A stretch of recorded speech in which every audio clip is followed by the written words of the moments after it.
Hey, what's up guys? This is TaibaHasAKicks.com, and today we're going to talk about the Jordan 7 White Infrared. Apparently the shoe was inspired by the Jordan 6 Infrared, which is an iconic shoe. You know, this Jordan 6 Infrared is just a classic. So Jordan brand is always trying to almost like regurgitate the same thing, and they're always trying to beat like the same concept. First they did it with the Jordan 6 Bordeaux, which I actually like. And then now they're doing it with the Jordan 7 White Infrared. I just say, just leave the stuff alone, man. Like, enough with the same old stuff.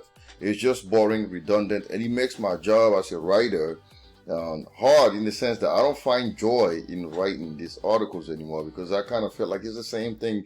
I'm just repeating the information over and over. So I don't like this. And I feel like there needs to be better checks and balances with these brands. They need to do a better job. Now the shoe costs about $200. Okay, so what you have on the uppers is pretty much white and leather and a little bit of tumble leather on portions of the shoes, and your typical perforations on the midsection, and then your white overlays here, and then infrared on the midsole and the Jumpman, and you also have a little bit of black in it. And this is it, man. Like the outsole, actually I like the way the outsole look. It has a little bit of blue tint, and then you have your pattern, which is typical of most Jordan 7 Jumpman, more white, more red, and then more black in there. And then this is the medial side, same pattern again.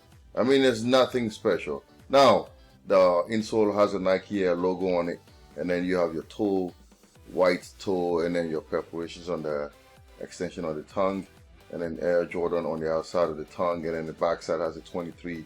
I mean, the Jordan 7 is a classic shoe. I like the Bordeaux 7, but what I don't like is just the repetition of the same concept. Jordan 6 Infrared, leave that alone. Leave that in the doghouse. Just leave it alone. You don't need to put it on the Jordan 7. It's just uninspired, and it seems as if all the brand wants to do is just capitalize on these classics. Just leave it alone.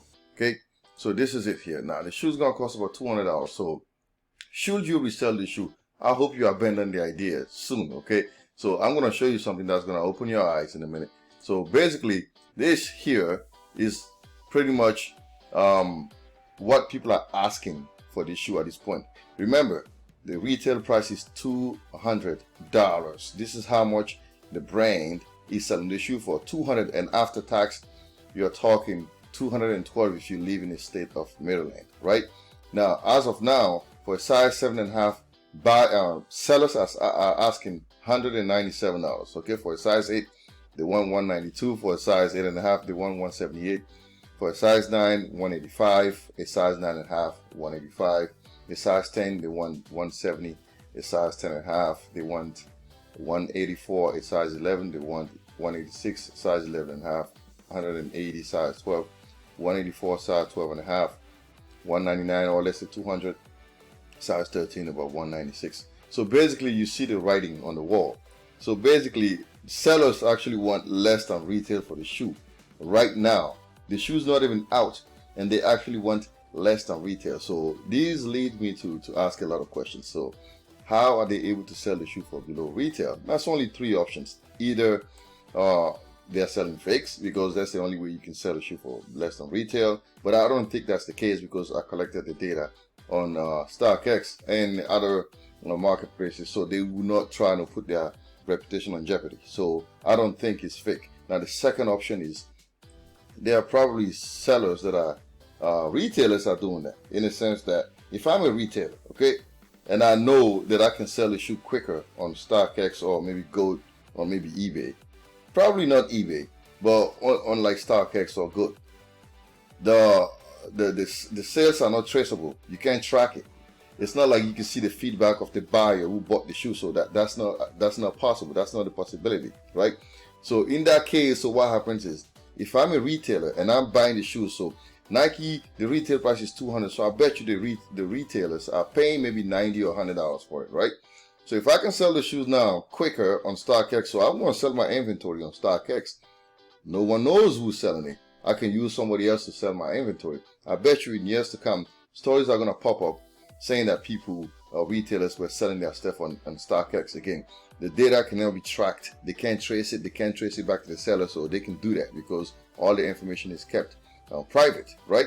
So that's the second option. The third option is these shoes are probably coming from the Nike employee store, because if you have access to the employee store, if you live in a place where you can actually get access to the employee store, you're buying these shoes for less than retail, which is probably 40% or 50% below retail. So if that's the case, then you can get away with selling them on any marketplace for $184 and still make about $20 or $25. So what is he saying to you? If you're a reseller and all your options are retail, you don't want to touch this shoe. You're going to lose a lot of money. Meaning, if you're trying to resell these shoes right now, if you buy them for $200 and try and resell it, you're not going to make any money, right? Now, should you buy it for long term? I don't even think so, because even in 2 years, this shoe will still be selling for probably $184 or $200 at most. Because I still have shoes that I bought like a year and a half ago, and I still can't get rid of them because nobody's willing to even pay me retail for it. So that should tell you a lot. Do not even try to do this. Now, let me show you a picture of what's going on right now. Right, look, if you're trying to sell a size 10 for retail or a size 10 and a half, you lose about $56. Let's say you bought these shoes from like a retailer. Let's say you bought it from Foot Locker for $212 and you're trying to sell it. You're going to lose about $56. If you sell a size 11, you lose $51. Size 11 and a half, you lose $63. Size 12, you lose $48. Size 13, you lose $40. Size 14, you lose $15. And size 15, you make about $15. A size 8, you lose about $73. Woo. Size 8 and a half, you lose $42. Size 9, you lose $45. And size 9 and a half, you lose $46. Basically, I'm saying this to say that do not try to resell this shoe. You're gonna lose a whole lot of money. And this is the story of what's been happening in the resale industry. Actually, I wrote an article this morning, and actually I want to lead you to that, because it also talks about the Jordan 2. Let me go back to the main page here. I'll show you something here real quick. So the Jordan 2 Kwai 54. I also did I studied this shoe, and you might want to go back. I'll give you a link in the description. This is a shoe that you don't also want to resell. You're going to lose money. Okay, so this is just a story of like general release or even limited sneakers. They're not doing as good anymore. So if you're a reseller now, this is the time to really look for a job or do something else. And if you're a buyer, great time to be a buyer, because you're going to be able to get a whole lot of things for below retail. All right, so that's all I wanted to say today. If you have any questions, please leave a message, and please, if you like this kind of content, like it, subscribe to House of Kicks. I will appreciate your support. Thank you, and I'll see you next time.